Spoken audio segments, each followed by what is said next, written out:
Good morning Guntur. Good morning. Students ఎంతమంది ఉన్నారు? సరస్వతి అక్కవన్ అంట. So thank you. అంటే ఏమనిపిస్తుందో ఇప్పుడు అడగడానికి సమయం లేదు, ఎందుకంటే గురువు గారు అందరూ మాట్లాడాలని నాకు చేతిలో ఉంటుంది, కాళ్ళు కూడా ఉంటుతాయి, మాటలు కూడా ఏం మాట్లాడుతున్నా తడబడతాం అనమాట. సో ఎందుకంటే వాళ్ళు పెద్దవాళ్ళు, వాళ్ళు ఏ బాటలో చెప్తే మనం ఆ బాటలో నడవాలి. మీరున్నప్పుడు మేము ఎగ్జాంపుల్గా కనబడుతున్నాం. నేను స్టార్టింగ్ బూట్ క్యాంప్లో 8% వచ్చినప్పుడు Balam Srinivas sir, Pandu sir, Saidul sir, ఇంకా వేరే వాళ్ళందరూ కొంచెం యూట్యూబ్లో కనబడ్డారు. అందులో ఎక్కువ చెక్కు ఎంఎస్ సార్ గురువు గారికి ఉంది. సో వీళ్ళు ఇంత అనుభవించి చెప్తున్నారు, మనం జాబులు చేస్తే లైఫ్ పెద్దగా మారదు.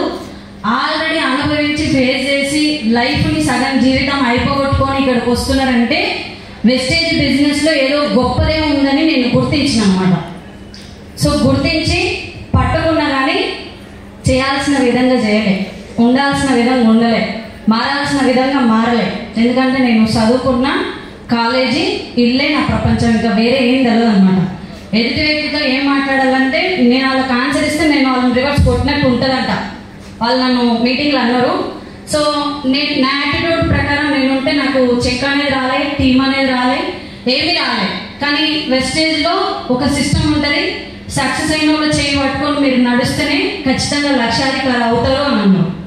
ఒకరోజు మీటింగ్ వెళ్ళినప్పుడు కూడా నేను సపోర్ట్లు కొట్టమంటే కొట్టకపోయేది, నవ్వమంటే కూడా నవ్వకపోయేది, ఎంత మాట్లాడించినా మాట్లాడకపోయేది అనమాట.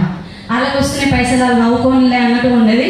ఎంఎస్ఆర్ గురువు గారు ఏమన్నారంటే సక్సెస్ అయిన వాళ్ళని అప్రిషియేట్ చేస్తేనే సక్సెస్ అవుతారు అన్నారు. అది నా ముఖానికి చూసినట్టు అనిపిస్తే 2 లక్షల మనిషి చెప్తున్నారు, నాయన మనం ఖచ్చితంగా నవ్వాల్సిందే, కొట్టాల్సిందే అని చెప్పి నవ్వు రాకుండా నవ్వినప్పుడు. ఎందుకంటే లక్షలు కావాలని వచ్చినాం, డబ్బులు కావాలని వచ్చినాం. సక్సెస్ అయ్యి 2 లక్షలు తీసుకొని చెప్తున్నానంటే మామూలు విషయం కాదు అని చెప్పి అక్కడ నుంచి కొంచెం యాటిట్యూడ్ని నేను చేంజ్ చేసుకుంటూ వచ్చిన. వెస్టేజ్లో ఎంఎస్ఆర్ అసోసియేషన్లో మీటింగ్ ఎక్కడ ఉంటే అక్కడ నాకు పండుగ. ముఖ్యంగా బూట్ క్యాంప్ అంటే ఒక పెద్ద కన్నుల పండుగగా అనిపిస్తుంది నాకు. ఏదో దొరుకుతుంది, ఇక్కడ ఏం దొరుకుతుందో తెలియదని దొరుకుతుంది అంతే. ఫస్ట్ 8% ఉన్నప్పుడు వచ్చిన, 8% ఉన్నప్పుడు బోనస్ ఎంతనో మీకు బాగా తెలుసు, ఎందుకంటే నాన్ క్వాలిఫైలో బాగా అయినాం, అవునా కదా. సో తర్వాత ఒక 25,000 ఒక ఎల్ఓపి తీసుకొని వచ్చిన, తర్వాత 50,000తో వచ్చిన, తర్వాత 70,000తో వచ్చిన. మధ్యలో ఒక బూట్ క్యాంప్ మిస్ అయింది. 50,000 ఉన్నప్పుడు 50,000 రానోళ్ళు రావద్దు అని మీరు ఇక్కడే ఉండి వర్క్ చేసుకోండి.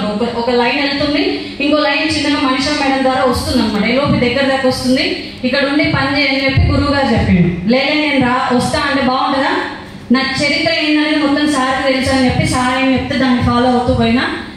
70,000 వచ్చింది, 70 కాస్త 1,02,000 వచ్చింది, 1,02,000 కాస్త మొన్న లాస్ట్ టైం బూట్ క్యాంప్ జరిగింది కదా 1,45,000 వచ్చింది.